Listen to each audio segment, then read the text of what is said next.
তাতে কি হয়েছে আমি তোমাদের দেখাচ্ছি। এই ফ্যানটাই যে কি হয়েছে কালকে রাত্রিবেলা ভাগ্যে শুনু দেখলো, মানে রোজই তো আমাদের ফ্যানটা দোলে, কিন্তু আমরা তো বুঝতে পারি না যে কি হলো, এত দুলছে কেন, এত দুলছে। কালকে এইখানে স্ট্যান্ড ফ্যান নিয়ে শুতে হয়েছে। এই ফ্যান ম্যান অফ করে এসি চালিয়ে শুয়েছি কালকে প্রথমবার গরমে আমরা।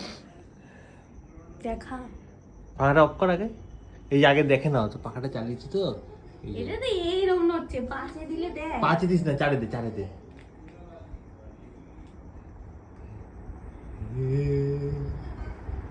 মানে সে মারাত্মক দোলে, মারাত্মক দোলে। হ্যাঁ এই মনে হয় দুলছে তো, যেন, হেভি জোরে দুলছে। হ্যাঁ মনে হয় পাঁচে দিলে তো আর বলবে না, মনে হয় যেন এক্ষুনি ভেঙে পড়বে। তো রোজ রোজই ভয় লাগে, কিন্তু ভাবে মনে হয় কিছু হবে না, কিছু হবে না। তো কালকে রাত্রিবেলা শুভ হঠাৎ করে উপরে উঠে দেখলো। কাল রাতে কি হয়েছে, আমি শুয়ে খাওয়া দাওয়া হয়ে গেছে রাত্রিবেলা 11টা বাজে, খুশু ফোন দেখছি দুজনে, হঠাৎ করে একটা আওয়াজ হয়েছে। তাই ও দেখলাম যে পুরো আওয়াজটা কেন হলো, নিশ্চয়ই কিছু তো একটা কারণ আছে হয়েছে। তারপরে দেখি এইটা তো ফ্যানটা, এই যে রডটা দিয়ে লাগানো দেখছো, এই রডটা ধাক্কা খেয়ে খেয়ে এই জায়গাটা পুরো ক্ষয়ে গেছে। এই যে এই জায়গাটা পুরো গোল করে ক্ষয়ে গেছে। শুধু সেটা না, এটা তো তাও চেঞ্জ করা যেত। এই যে আংটাটা, এই আংটাটার এইখান দিয়েও ক্ষয়ে গেছে ঘষা খেয়ে খেয়ে। আর শুধু এই দিক না, উল্টো দিকেও এই সেম গল্প। কোথা দিয়ে দেখাই, এদিক দিয়ে দেখাই, এই যে এখান দিয়েও আংটা খেয়ে গিয়ে ঘষে ঘষে পুরো দুটোই খেয়ে গেছে, এটা আর এটা। আমি দেখে তো ভয় পেয়ে অবাক যে এনি মোমেন্ট এবারে বাকিটা ভেঙে যেতে আরো পারে। কিছুদিন লাগবে পুরো লোহার ওটা ক্ষইতে।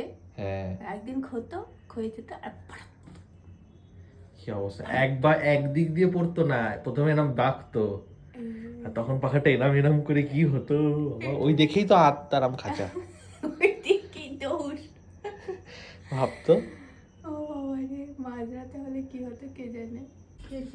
দেখো পাখাটা দেখো, আমি তো চোখে দেখতে পাই, চশমা পরে আসো তাহলে। চশমা পরেও দেখতে পাই না। মাথার উপরে দাঁড়িয়ে অতটা দেখতে পাবে পাবে, আমি চোখে দূরে দেখতে পাই। চশমাটা না, চশমা পরে দূরে দেখতে, চশমা চেঞ্জ করতে হবে। দাঁড়িয়ে দেখবা তো, পায়ের অবস্থা। আর এর উপরে দাঁড়াতে কি হচ্ছে, এর উপরে দাঁড়ানোর সময় পায়ের অবস্থা খুব খারাপ ছিল। কোনখানটা দেখেছিস তো, কানার দল কোনখানটা? এইখানটা দিয়ে পিছন দিয়ে পড়বে, একদম ধারে দাঁড়িয়ে এরকম করে দেখছি। আরে সামনে গেলে দেখতে পাচ্ছি। দেখেছিস তো, হাত দাও না, হাতও যাবে না। মানে এইখানে বেটির তো পানার ওইটা কি কাটা? হ্যাঁ বেটির তো পানার অবস্থা। এইটা এই যে এই জায়গাটা দেখেছে, এই যে ই বাবা, এই যে এই যে এই যে পুরো ক্ষয়ে গেছে এখানটা। আর সেইভাবে এই পাশটাতেও হয়েছে, এই যে এদিকে আছে, এই যে এখানে এখানে এই যে এখানটা পুরো ক্ষয়ে গেছে। এই ঘাটটা তো অনেকটা ক্ষয়ে গেছে রে, অনেকটা না, ঘষা ঘষা লেগে লেগে দোলে না।